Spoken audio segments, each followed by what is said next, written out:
Bonjour à tous, alors aujourd'hui on va commencer par corriger le 21 de la page 259 et je vais commencer par féliciter Jean-Pascal qui a été le plus rapide et qui m'a donné la bonne réponse à 19h59 hier.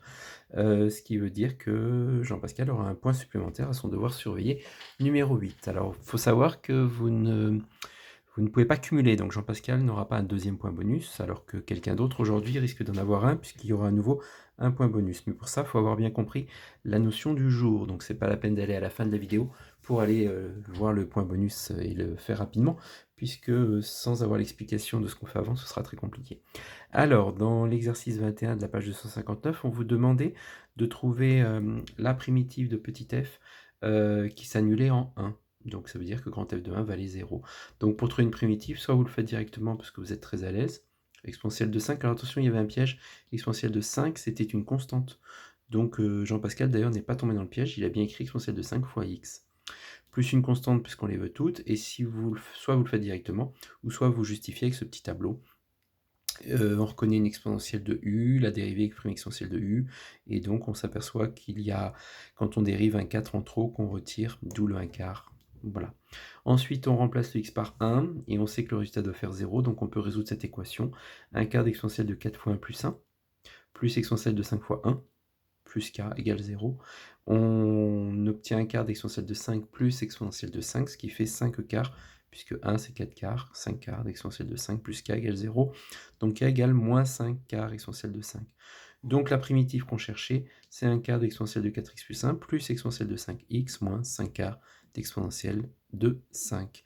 Voilà, et encore bravo à Jean-Pascal pour son point bonus. Alors aujourd'hui, on va passer à la partie du cours, donc on va apprendre à calculer des intégrales en utilisant des primitives. Donc en fait, vous pouvez noter un grand 3 intégrale d'une fonction continue, petit 1, propriété 3, soit f une fonction continue sur l'intervalle AB. Si grand F est une primitive de petit f, alors l'intégrale de AB de f de x dx est égale à grand F de B moins grand F de A. Alors, pour démontrer ça, on va partir du principe que G défini de la manière suivante est une primitive de f, ça on le sait d'après les définitions précédentes. Si grand F est une autre primitive de petit f, alors forcément il y a une constante qui les sépare, et ça c'est la propriété 2 juste avant. Donc f de x est forcément égal à g de x plus k, f étant une primitive quelconque. Or on sait que g de a, quand on remplace x par a, ça fait intégrale de a à a. Donc l'intégrale de a vaut nécessairement 0, puisque c'est une aire nulle. Donc f de a, d'après ce qui est écrit ici, va être égal à g de a plus k. L'objectif, c'est de trouver la constante. Mais comme g de a vaut 0, on en déduit que f de a vaut k. Ce qui veut dire que k est la constante que je cherchais. Donc si je reviens à ma fonction ici, si j'isole g de x, j'obtiens alors que g de x égale f de x moins f de a, puisque j'ai transposé le f de a. Et donc, pour terminer, l'intégrale de AB de f de x dx, donc je pars du membre de gauche et l'objectif c'est d'arriver au membre de droite, et bien l'intégrale de AB de f de x dx est égale à g de b. Pourquoi c'est égal à g de b? Tout simplement parce que si je mets intégrale de AB de f de x dx ou f de t dt, c'est pareil. T ou x s'appelle une variable muette. Vous avez conscience que quand on calcule une intégrale, à la fin, il n'y a plus de x ou de t. Alors, sauf ici, parce que c'est une fonction. Mais ici, que je mette f de t ou f de x, dx, vu que ce sont a et b des constantes et non pas des variables, ça ne change absolument rien au résultat final. Donc on a bien l'intégrale de ab de f de t dt qui est égale à g de b, donc je peux remplacer l'intégrale de ab de f de x dx par g de b. Ce qui nous donne du coup f de b moins f de a, d'après ce qui est écrit ici, parce que g de b c'est égal à f de b moins f de a. Voilà, ce qui veut dire que maintenant, on notera l'intégrale quand on n'aura pas la fonction f. On pourra noter l'intégrale de AB de x dx égale crochet. Donc c'est une convention, vous allez voir dans les exercices qu'on va faire dans quelques instants, qu'on met des crochets à chaque fois.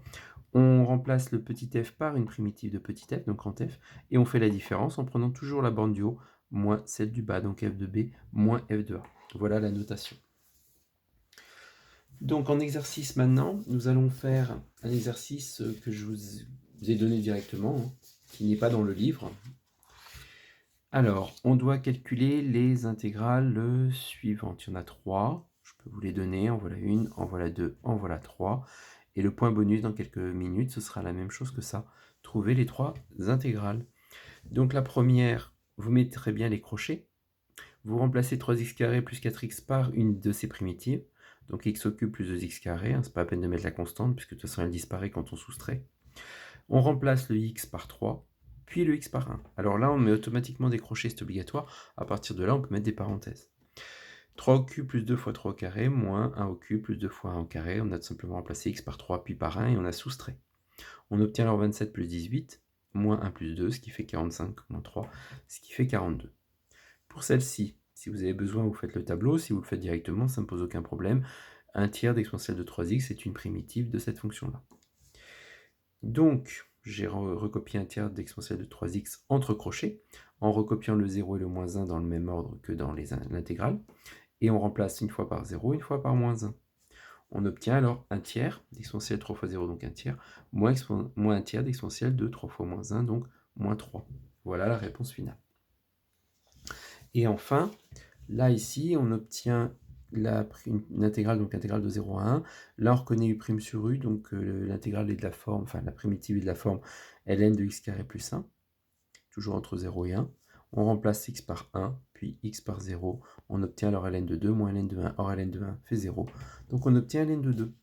Voilà les 3 exercices qui vont vous permettre de vous entraîner à faire ce petit point bonus pour le DS8. C'est l'exercice à faire pour la prochaine fois. Le premier d'entre vous qui me donne la réponse de ces 3 intégrales aura un point supplémentaire à son devoir surveillé numéro 8. Et ça ne pourra pas être Jean-Pascal qui l'a déjà obtenu. Voilà, à bientôt pour une prochaine vidéo.